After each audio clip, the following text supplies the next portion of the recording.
بسم الله الرحمن الرحيم. السلام عليكم ورحمة الله وبركاته. الحمد لله رب العالمين، والعاقبة للمتقين ولا عدوان إلا على الظالمين.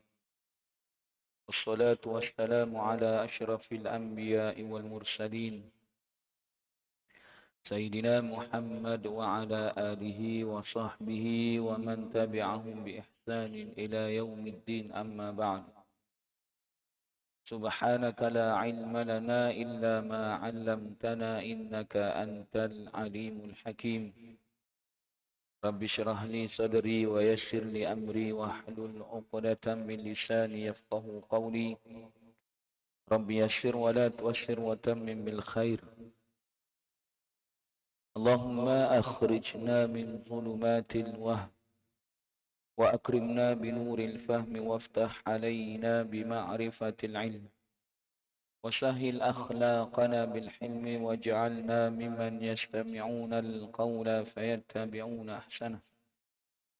اللهم لا تؤاخذني بما يقولون واغفر لي ما لا يعلمون واجعلني خيرا مما يظنون، اللهم آمين. Alhamdulillah, sekali lagi kita merafakkan pujian yang selayaknya bagi Allah sebagai kesyukuran kita di atas nikmat yang masih Allah limpah kurniakan, sehingga kita masih dapat sama-sama mengerjakan kewajiban dan tanggungjawab kita sebagai hamba-Nya. Dan kita harapkan mudah-mudahan tanggungjawab dan kewajiban yang telah kita tunaikan itu diterima Allah sebagai amalan yang dapat membawa dan menarik kita sehingga kita tergolong dalam golongan mereka yang diredai Allah di dunia, dan mudah-mudahan ianya sebagai bekalan kepada kita di akhirat nanti, insya-Allah. Dengan nikmat, ruang, peluang dan kesempatan yang masih Allah kurniakan ini, kita gunakannya untuk sama-sama kita tingkatkan pemahaman kita dalam memahami agama yang Allah redha dengan kita melihat pengalaman para pendahulu kita, khususnya apa yang telah dilalui oleh baginda Rasulullah sallallahu alaihi wasallam bersama para sahabat radhiyallahu anhum ajma'in.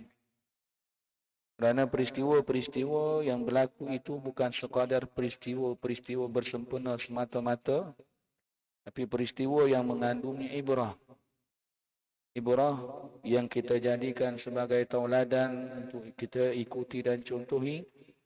Juga ibrah yang berbentuk sebagai sempadan supaya tidak kita mengulanginya. Salah satu daripada peristiwa yang terlakar di dalam kitab Siratun Nabawiyah, sirah dalam kitab siyar, kitab sirah, dan juga ianya terlakar ataupun terdapat di dalam Al-Quran, iaitu berkaitan dengan peristiwa Fathu Makkah. Yang mana kita telah menyentuh intro sedikit pengenalan berkaitan dengan Fathu Makkah itu sendiri. Dan pada malam ini kita lihat kepada punca peristiwa ataupun punca berlakunya Fathu Makkah. Makkah terbuka untuk dibebaskan apabila perjanjian Hudaibiyah dicabuli. Setelah berlakunya perjanjian Hudaibiyah yang dari segi zahirnya berpihak kepada pihak musyrikin, akan tetapi apabila Sayyidina Umar Al-Khattab radhiyallahu anhu bertanya kepada Sayyidina Abu Bakar, kemudian bertanya kepada Rasulullah berkaitan tentang keputusan yang dipersetujui dalam Sulhul Hudaibiyah tersebut, maka Rasulullah pun bersabda, sesungguhnya aku adalah Rasulullah, utusan Allah, dan aku tidak akan membangkang ataupun aku tidak akan menolak dan membangkang perintah daripada Allah Subhanahu wa taala. Tak lama selepas daripada itu maka turunlah surah Al-Fath. Inna fatahna laka fathan mubina. Jadi Makkah terbuka untuk dibebaskan apabila salah satu daripada kedua belah pihak, sama ada pihak musyrikin ataupun pihak khususnya pihak musyrikin lah, ataupun pihak Madinah. Tapi kalau berkaitan dengan Mekah enggak, pihak musyrikin. Ada. Kalau apabila Sulhul Hudaybiyah itu dicabuli, iaitu peruntukan yang memberikan ruang kepada mana-mana pihak dalam kalangan kabilah Arab untuk bernaung di bawah baginda Nabi SAW ataupun di bawah musyrikin Quraisy. Jadi dalam item Sulhul Hudaybiyah, perjanjian damai tersebut, salah satu daripada itemnya ialah mana-mana kabilah yang ada di Jazirah Arab ni boleh pilih nak duk alik mana. Nak berkoalisi alik mana. Nak berpakat dengan pihak musyrikin ataupun nak berpakat dengan pihak muslimin. Boleh. Diberikan kebebasan kepada mana-mana kabilah Arab yang ada pada ketika itu untuk nyatakan sokongan mereka. Nak dua adik musyrikin ke ataupun nak dua adik muslim. Selain itu, mana-mana pihak juga tidak boleh menyerang pihak yang lain, termasuk dalam kalangan kabilah yang bernaung itu. Jadi, perjanjian damai di antara musyrikin dan muslimin itu juga terkena tempiasnya kepada orang yang kabilah-kabilah yang bernaung di mana-mana pihak. Jadi, selama mana perjanjian itu dimeterai, tak boleh berlaku peperangan. Musyrikin tak boleh serang muslimin, demikian juga sebaliknya muslimin tak boleh serang musyrikin. Bukan itu saja, pihak yang berada di bawah naungan musyrikin pun tak boleh serang pihak yang ada di bawah naungan muslimin. Maknanya perjanjian damai ini bukan saja melibatkan antara musyrikin Mekah dengan muslimin Madinah semata-mata, tapi juga melibatkan mana-mana kabilah yang lain, kabilah-kabilah yang memberikan sokongan kepada dua belah pihak tersebut. Jadi kalau salah satu daripada pihak yang bernaung di bawah mana-mana pihak tersebut menyerang salah satu daripadanya, maka tercabulah. Tercabulah maknanya terbatallah dia punya perjanjian. Bani Bakar yang bernaung di bawah musyrikin Quraisy, salah satu kabilah, yakni kabilah yang memberikan sokongan, menyatakan sokongan secara terbuka kepada musyrikin Quraisy ialah Bani Bakar. Bani Bakar ni dia bawah musyrikin Quraisy dan dia melakukan tindakan khianat. Yakni dia telah memerangi Bani Khuza'ah. Bani Khuza'ah ni pula dia bawah muslimin. Dia tidak perang direct. Kalau istilah kita ni juga macam perang proksi. Perang proksi. Contoh macam Amerika, Iran, Gabon. Ini kita lihat Lebanon. Kerajaan Lebanon menandatangani normalisasi perjanjian menandatangani normalisasi dengan Israel. Antara isi kandungan normalisasi yang ditandatangani oleh kerajaan Lebanon ialah membenarkan Israel untuk masuk ke selatan Lebanon dan meluncurkan senjata pejuang-pejuang Hizbullah.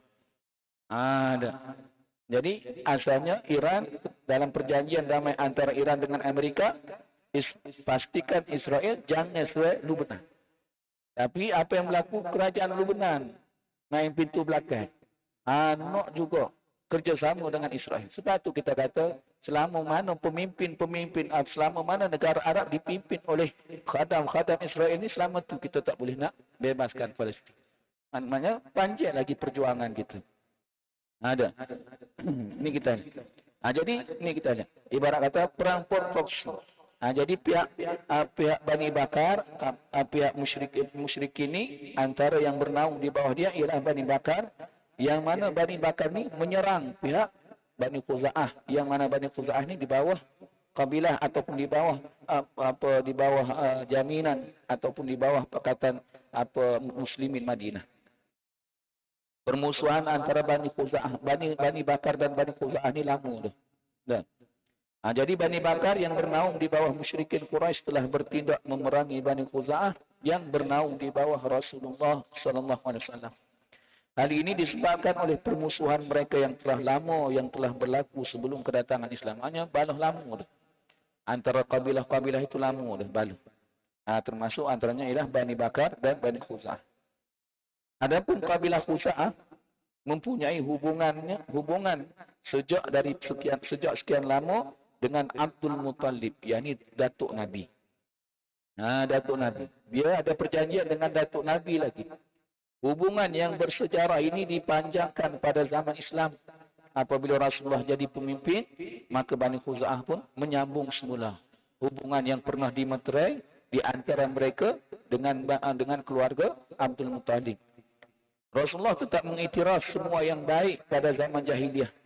Ini menunjukkan kepada kita, walaupun berlaku pada zaman jahiliyah, selama mana perkara itu memberikan maslahah kebaikan kepada Islam, maka dibenarkan.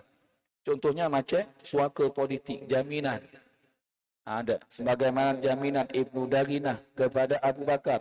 Sayyidina Abu Bakar As-Siddiq radhiyallahu anhu. Ada. Demikian juga jaminan yang diberikan oleh Abu Talib kepada Rasulullah. Ini akta-akta ataupun undang-undang yang berlaku pada zaman jahiliyah lagi.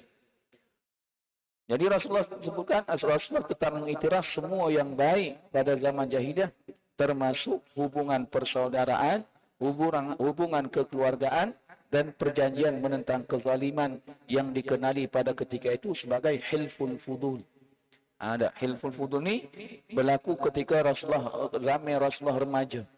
Berlaku memeterai satu perjanjian untuk saling bekerjasama untuk menentang kezaliman.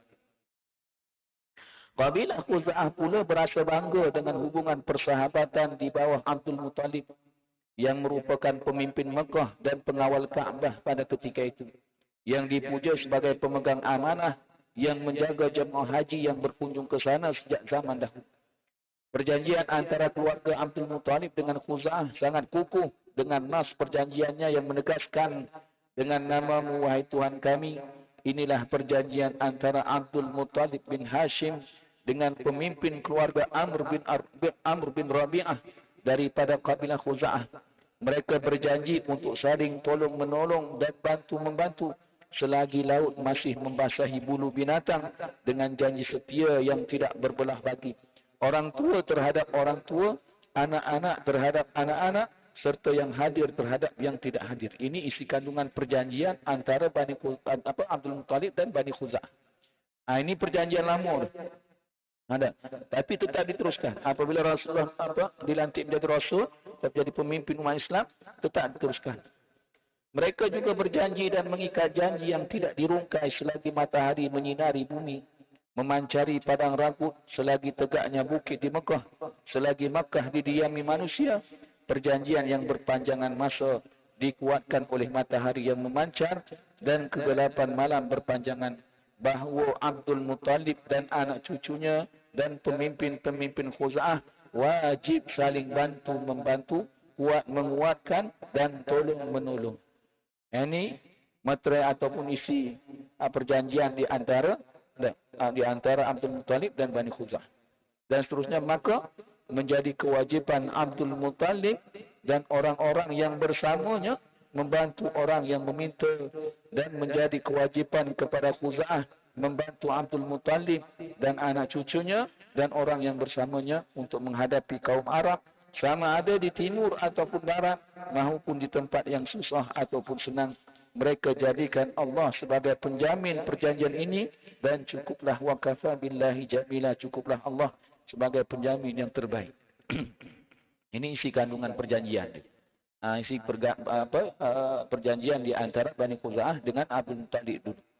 Ada.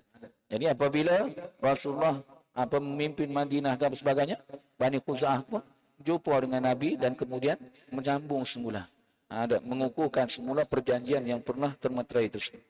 Kesempatan yang diperoleh melalui perjanjian Hudaibiyah menjadikan kabilah Khuza'ah bernaung di bawah perlindungan baginda Rasulullah sallallahu alaihi wasallam tanpa ragu-ragu lagi.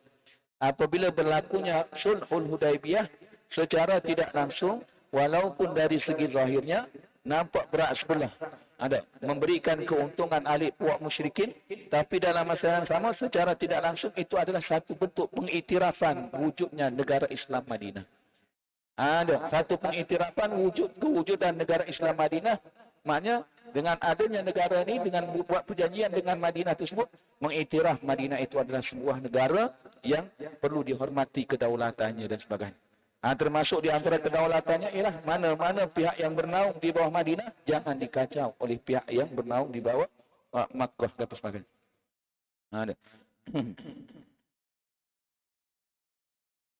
Akhirnya mereka pun turut memeluk Islam apabila mereka masuk alik Nabi, dan kemudian dalam masa yang sama pun mereka terus mengambil kesempatan itu untuk memeluk Islam.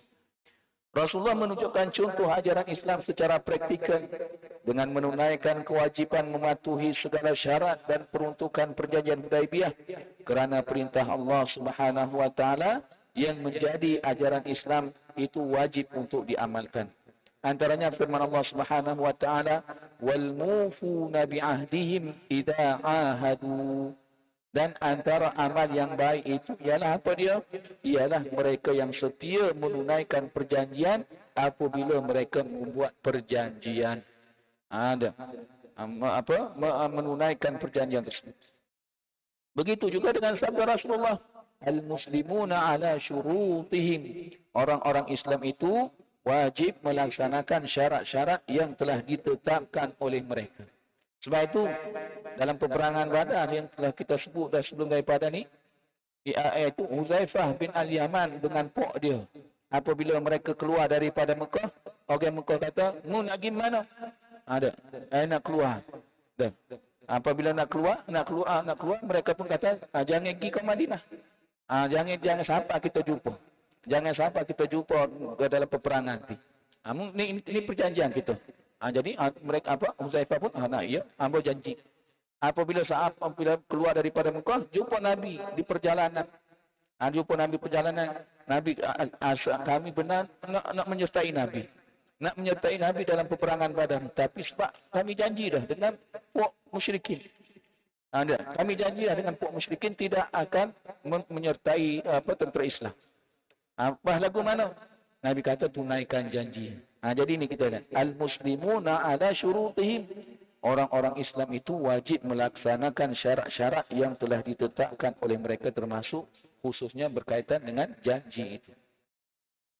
Demikianlah ajaran agama Islam yang dilaksanakan secara wajib dalam perkara yang terkandung dalam perjanjian Hudaibiyah. Jadi semua item yang terkandung dalam perjanjian Hudaibiyah diikuti. Diikuti semuanya, dilaksanakan semuanya oleh kerajaan Madinah.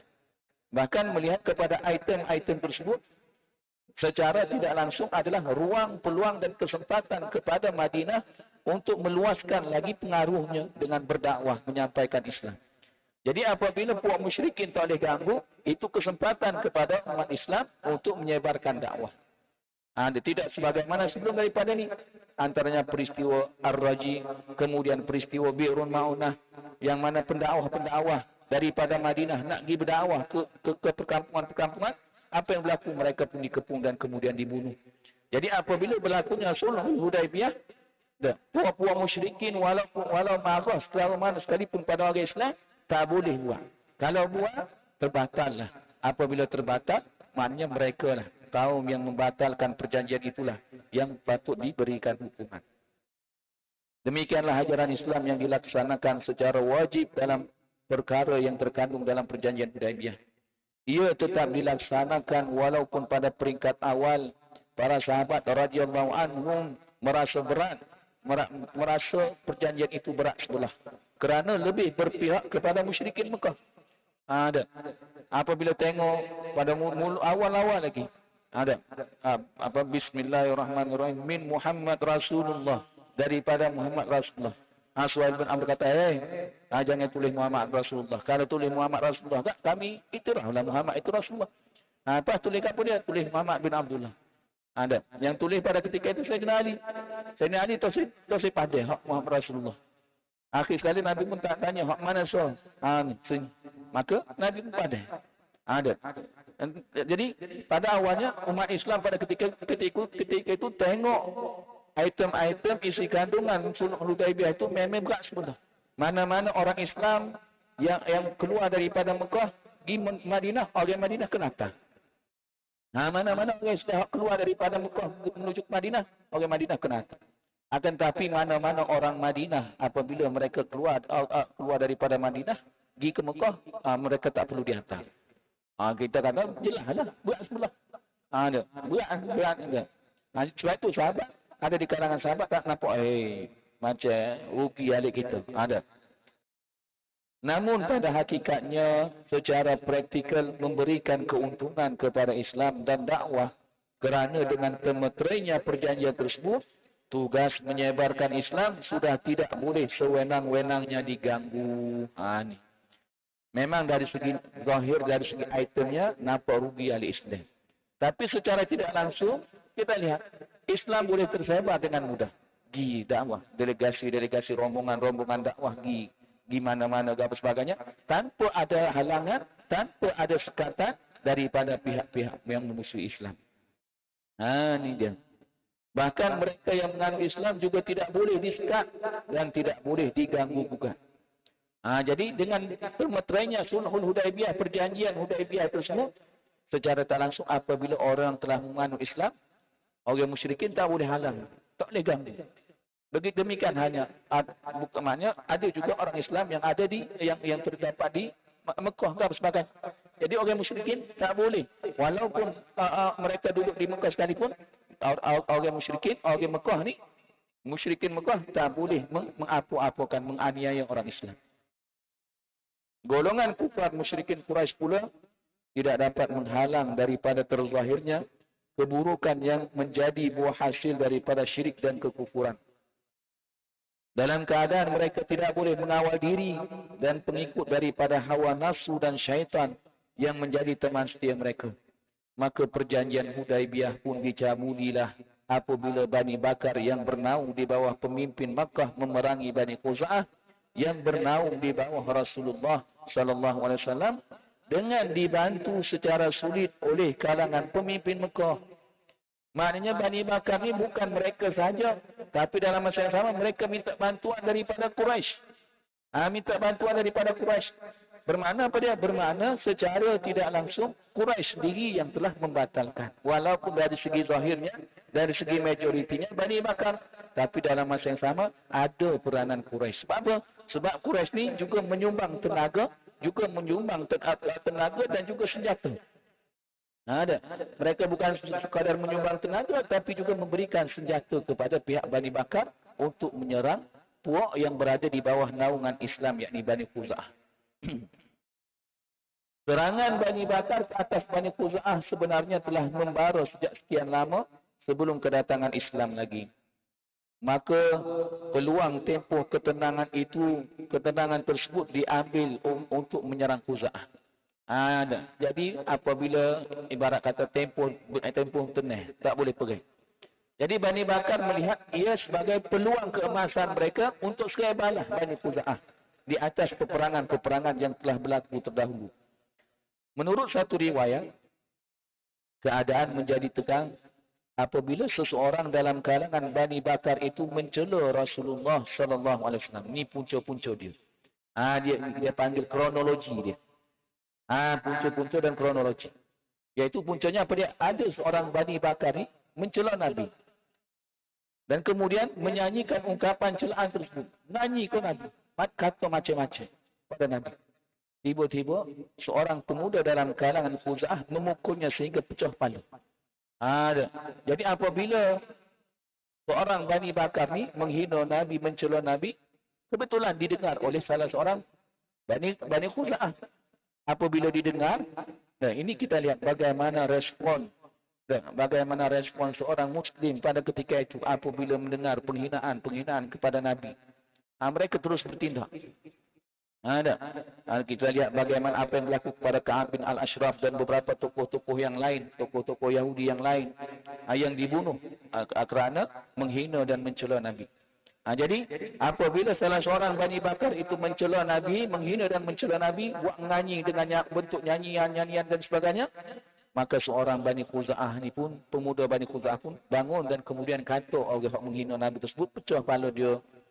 Salah seorang pemimpin Bani Bakar bernama Naufal bin Muawiyah bersama dengan anak buahnya menyerang Khuza'ah pada waktu malam ketika mana mereka berada di kawasan air milik Bani Khuza'ah di tempat yang bernama Al-Watir. Jadi apabila anggota dia pecah kepala, maka dia kata ini peluang kita. Ini peluang kita. Ini peluang kita untuk balas balik. Maka mereka minta bantuan daripada Quraisy dari segi tenaga dan senjata, dan kemudian mereka menyerang pada waktu malam di perkampungan Bani Khuza'ah di kawasan mata air milik Bani Khuza'ah, yakni Al-Watir. Serangan itu dibantu oleh beberapa orang pemimpin musyrikin Makkah dengan anggota beserta dengan senjatanya. Mereka menyangka kegelapan malam boleh melindungi kejahatan yang dilakukan oleh mereka. Beberapa orang daripada kalangan Bani Khuza'ah terbunuh. Dikatakan 20 sehingga 23 orang terbunuh pada malam tersebut. Dibunuh oleh pihak Bani Bakar dan Quraisy pada ketika itu. Ada sebahagiannya yang mendapat kecederaan sehingga berlaku kejar-mengejar yang menyebabkan pertempuran pun memasuki tanah haram Mekah. Di kawasan mata air Al-Watir tersebut, mereka berjaya membunuh 20 sehingga 23 orang. Di sana ada lagi masih itu cedera. Kemudian mereka pun lagi masuk ke tanah haram. Masuk ke tanah haram Mekah. Tanah haram Mekah yang dihormati bersama sejak zaman jahiliyah. Maknanya masuk kawasan tanah haram tak boleh. Macam kita kalau masuk tanah haram, tak masuk kawasan tanah haram, kita niat ihram apa sebagainya. Ada tak benda-benda yang boleh dibuat di luar tanah haram tersebut tak boleh apabila masuk tanah haram. Sebab itu dosa yang kita buat di tanah haram tu lebih besar. Sehingga Abdullah bin Umar radhiyallahu anhu mengatakan, aku kalau diberi pilihan untuk melakukan dosa di antara tanah haram di luar tanah haram, aku lebih memilih untuk melakukan dosa di luar tanah haram berbanding buat satu dosa di tanah haram. Sebab satu dosa tu walaupun satu dosa besar, walaupun kecil besar, ada berbeza dengan di luar. Bukan nak buat dosa di luar tanah haram tak, cuma nawanya perbandingannya besarnya kesalahan apabila kita melakukan dosa di dalam tanah haram tersebut. Jadi apabila masuk tanah haram, jadi semua mana-mana orang Arab meyakini bahawasanya apabila masuk tanah haram tak boleh bunuh. Sebab tu dalam peristiwa Ar-Raji, adalah peristiwa Ar-Raji ketika mana Khubayb bin Adi nak dihukum bunuh, mereka buat keluar Khubayb bin Adi daripada tanah haram. Sepandai dia. Keluar sikit je. Kemudian mereka pun bunuh Khubayb bin Adi di luar tanah haram. Bukan di tanah haram. Yang bunuhnya siapa dia? Musyrikin. Maknanya mereka percaya lagi. Meyakini dan menghormati tentang kemuliaan tanah haram tersebut. Tanah haram tidak boleh, kemuliaannya tidak boleh diceroboh, dicabuli. Jadi sebahagian Bani Khuza'ah ni mereka masuk dah tanah haram. Jadi selamatlah. Kalau ikutkan selamat. Dan tanah haram ni adalah dihormati bersama sejak zaman jahiliyah lagi. Lalu beberapa orang dalam kalangan Bani Bakar pun mengingatkan pemimpin mereka, "Ya Naufal, inna qad dakhalna al-haram ilahaka. Wahai Naufal, ingat kita masuk tanah haram dah. Ada masuk tanah haram ni. Ingatlah Tuhanmu, ingat Tuhanmu. Kena ingat ni Tuhanmu." Tapi apa yang berlaku? Apa tindakan Naufal ni menunjukkan kepada kita satu sikap jahiliyah. Jahiliyah pada zaman dulu, tapi zaman sekarang dia guna nama lain dah. Ada apa dia panggil sekular, liberal dan sebagainya. Lo ni orang panggil liberal, sekular dan sebagainya. Tapi dulu jahiliyah. Jadi tidak heran kalau ada ulama kata jahiliyah moden.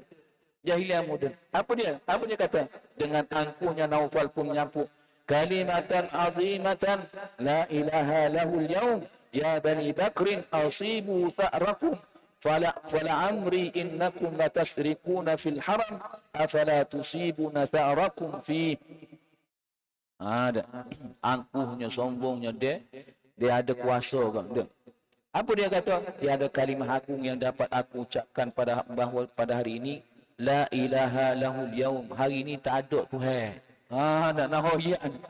Hari ini makna ibarat kata, kalau istilah kita kata hari ini Tuhan cuti, tak ada. Angkuhnya, sombongnya Naufal. Tak ada lah Tuhan ni. Atau suatu kira lah tu, suatu cara Tuhan. Sumpah gitu lah. Tak ada. Jangan berkecek pasal Tuhan. Jangan berkecek pasal Islam sini. Ada. Dalam berkecek pasal Islam, kecek pasal Tuhan. Di tempatnya di masjid saja. Di tempat-tempat ibadah. Luar, di pasar ataupun di tempat ni, tak tahu suatu kecek. Di dewek ataupun tahu suatu kecek. Ada. Ini contoh. Maknanya ada memeh dia. Kita kata ajaran sekular, ajaran liberal. Ada dah zaman jahiliyah. Jadi tidak heran kalau kita dikatakan ada di kalangan ulama mengatakan jahiliyah moden. Sebab cuma diubah nama dia jadi sekular, jadi liberal, ada. Jadi Naufal kata la ilaha lahul yaum. Tidak ada Tuhan yang disembah pada hari ini. Tak ada Tuhan. Hari ini tak ada. Tuhan hari ini tak ada. Allah. Maknanya lebih kurang Firaun. Cuma tak sebut Firaun. Cuma Firaun dia mengaku Tuhan. Cuma apa? Naufal ni kalau zaman kita ni macam golongan etis lah. Etis ni di semua tempat tak iktiraf Tuhan, tak mengaku Tuhan ke apa. Tapi ketika dalam kesusahan baru dia ingat Tuhan. Ketika dalam keadaan senang dia tak percaya ke Tuhan. Dah. Tapi ketika susah, baru oh my God. Dah. Ni kita lihat. Hakikatnya. Jadi Naufal kata la ilaha al-yaum ya Bani Bakar. Wahai Bani Bakar, kalian telah berjaya melunasi dendam kalian. Wahai Bani Bakar, demi umurku aku bersumpah kalian telah berpeluang mencabuli perjanjian di tanah haram ini, maka lunaskanlah dendam kalian di sini. Ni peluang kalian. Peluang yang ada ni, ambil peluang ni. Ada. Ibarat kata tosuduk caralah ke Tuhan lah ni. Tosuduk kecek pasal Tuhan lah. Kalau ni kita kena tuntaskan denda kesumak kita. Ini peluang kita. Kalau ada peluang ni, maka selesaikan tugas kita. Ada. Nak wayaknya. Bukan zaman kita saja, zaman Nabi dulu pun ada dah puak-puak ni. Ucapan tersebut membawa padah yang besar kerana telah mencabuli tanah suci yang dihormati oleh Islam dan jahiliyah. Antaranya ialah diharamkan sebarang perbuatan menumpahkan darah di tanah haram. Ada. Bani Khuza'ah berlindung di rumah Budail bin Warqa al-Khuzai. Keluarga mereka yang tinggal di Mekah dan di rumah Rafi', salah seorang penduduk Mekah yang mempunyai hubungan dengan mereka. Akhirnya, Bani Khuza'ah pun menghantar rombongan yang dipimpin oleh Amr bin Salim al-Khuzai untuk menghadap dan mengadu kepada baginda Rasulullah sallallahu alaihi wasallam dengan syair yang menjadi kebanggaan bangsa Arab. Apabila telah berlaku pembantaian malam itu, keesokannya rombongan daripada Bani Khuza'ah berangkatlah. Dikatakan lebih kurang 40 orang pergi jumpa Nabi, pergi report pada Nabi bahwasanya puak Quraisy ni buat khianat, mengkhianati perjanjian. Ada Islam tak pernah melanggar perjanjian. Lalu ni kita tengok janji gencatan senjata Amerika Iran. Yang cabut sampai Amerika. Janji gencatan senjata antara penjajah Israel dan Palestin dengan pejuang yang mengkhianati siapa? Penjajah. Nah, ini kita lihat bagaimana pejuang-pejuang menunjukkan kepada kita mesti memegang janji dan sebagainya. Ada. Maka pergilah wakil Bani Khuza'ah yang dipimpin oleh Amr bin Salim al-Khuzai bertemu dengan Rasulullah. Dan kemudian beliau menerangkan ataupun membacakan syair. Ya Rabbi inni nashidun Muhammadan hilfa abina wa abihil atladan. Wahai Allah, ya Tuhanku, sesungguhnya aku menyampaikan aduanku kepada Muhammad mengikut perjanjian sejak nenek moyang kami yang telah disepakati. Qad kuntum wuldan wa kunna walidan. Thumma aslamna falam tanzi' yadan. Kalian ialah generasi dan keturunan kami. Berjanji sejak nenek moyangmu. Di sana kami telah menyerah diri, yakni Islam, dan kami tidak akan merungkai janji terhadapnya. Fansur hadakallahu nasran ayyada wad'u ibadallahi ya'tu madada. Bantulah kami ini, semoga Allah sentiasa memberikan hidayah kepadamu dan pertolongan mencapai kemenangan. Panggillah hamba-hamba Allah, niscaya mereka akan menyahut untuk membantumu.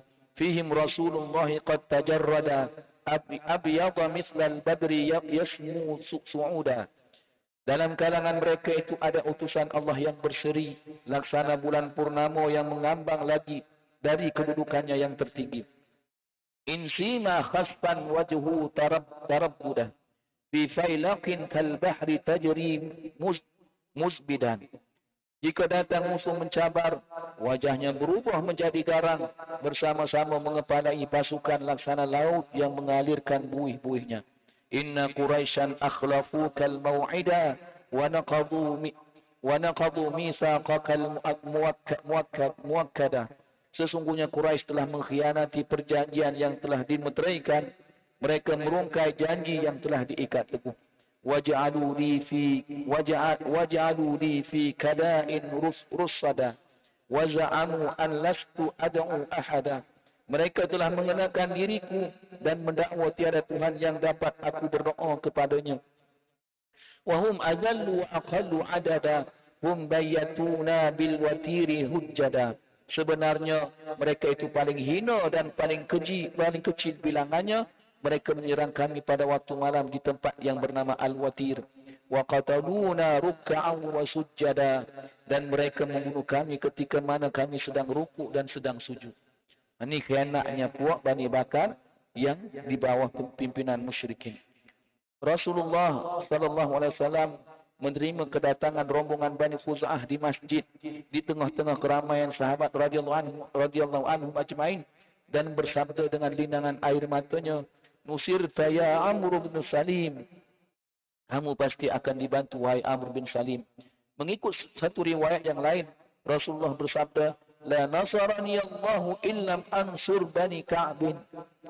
Nabi melakukan, aku tidak akan diberikan pertolongan oleh Allah sekiranya aku tidak menolong Bani Ka'ab, yakni Bani Khuza'ah. Ini Nabi kata, kalau aku tak tolongmu, Allah tak akan tolong. Jadi empuanmu wajib ditolong, mesti ditolong. Ini kita lihat bagaimana Rasulullah sedih mendengar kabar pembantaian yang berlaku pada mereka. Seterusnya tiba pula rombongan Budail bin Warqa Al-Khuzai melaporkan, Amr bin Salim melaporkan tindakan Bani Bakar. Adapun Budail bin Warqa Al-Khuzai melaporkan keterlibatan para pemimpin Makkah dan memberitahu kemalangan yang dialami. Kemudian mereka pulang ke Mekah. Jadi laporan yang disampaikan oleh Amr bin Salim tentang pengkhianatan yang dilakukan oleh puak Bani Bakar. Adapun Budail bin Warqa lagi mengesahkan lagi bahwasanya Bani Bakar ini mendapat restu, mendapat kebenaran, bukan sekadar mendapat kebenaran, tapi juga mendapat sokongan, bantuan dari segi tenaga dan dari segi senjata daripada pimpinan Quraisy. Jadi apabila dengar gitu, apabila dengar gitu Nabi kata memeh. Sehingga apa yang berlaku setelah pada tu kita lihat sampai tahap Abu Sufyan segi turun tangan. Abu Sufyan segi turun tangan, jumpa Nabi, mengadak kepada Nabi, minta kepada Nabi untuk diperpanjang tempoh, memperbarui perjanjian. Padahal perjanjian tak habis lagi tempohnya, tempoh dia 10 tahun. Baru berapa tahun. Tapi dengan alasan dia kata, masa perjanjian itu dimeterai, ambo tak ada. Jadi ambo nak mengesah dan kemudian kalau boleh kita nak perpanjang lagi.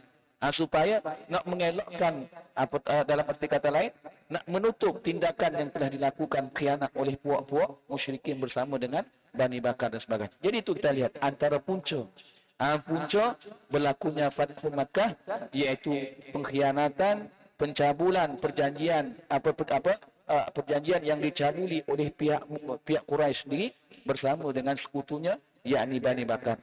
Jadi ini kita lihat beberapa kronologi sebelum berlakunya Fathu Makkah. Jadi itulah yang boleh kita kongsikan pada malam ini. Mudah-mudahan perkongsian ini memberikan kesedaran dan keinsafan, juga menunjukkan kepada kita beberapa ibrah, panduan ibrah yang boleh kita jadikan tauladan untuk kita tingkatkan lagi ketaatan dan ketakwaan kita kepada Allah Subhanahu wa taala, yang mudah-mudahan ketaatan dan ketakwaan itu diterima oleh Allah Subhanahu wa taala dan membawa kita untuk tergolong dalam golongan mereka yang diridai Allah di dunia dan di akhirat nanti.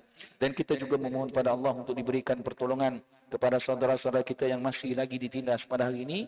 Mudah-mudahan Allah perkenankan permohonan kita tersebut.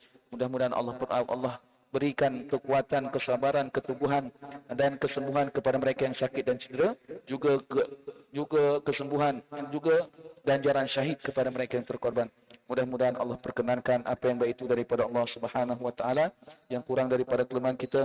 Ma asabaka min hasanatin fa min Allah wa ma asabaka min sayyi'atin fa min nafsi. Aqulu qawli hadha wa astaghfirullah li wa lakum. Wassalamu alaikum warahmatullahi wabarakatuh. A'udzu billahi minasy syaithanir rajim. Bismillahirrahmanirrahim. Alhamdulillahi Rabbil Alamin. Wassalatu wassalamu ala ashrafil anbiya wal mursalin wa ala alihi wa sahbihi ajma'in. Allahumma arinal haqqa haqqa warzuqna ittiba'ah. Wa arinal batila batila warzuqna ijtinabah. Allahumma wahid sufufal muslimin wa alif baina qulubihim kama allafta bainal muhajirin wal ansar ya Rabbal Alamin. اللهم انصر الإسلام والمسلمين اللهم انصر الإخواننا المسلمين والمجاهدين والمستضعفين في فلسطين وفي غزة وفي اليمن وفي لبنان وفي إيران وفي العراق وفي السودان وفي ماليزيا وفي مشارق الأرض ومغاربها وفي كل مكان وكل زمان يا رب العالمين. ربنا آتنا في الدنيا حسنة وفي الآخرة حسنة وقنا عذاب النار. سبحانك اللهم وبحمدك نشهد أن لا إله إلا أنت ونستغفرك ونتوب إليك والحمد لله رب العالمين.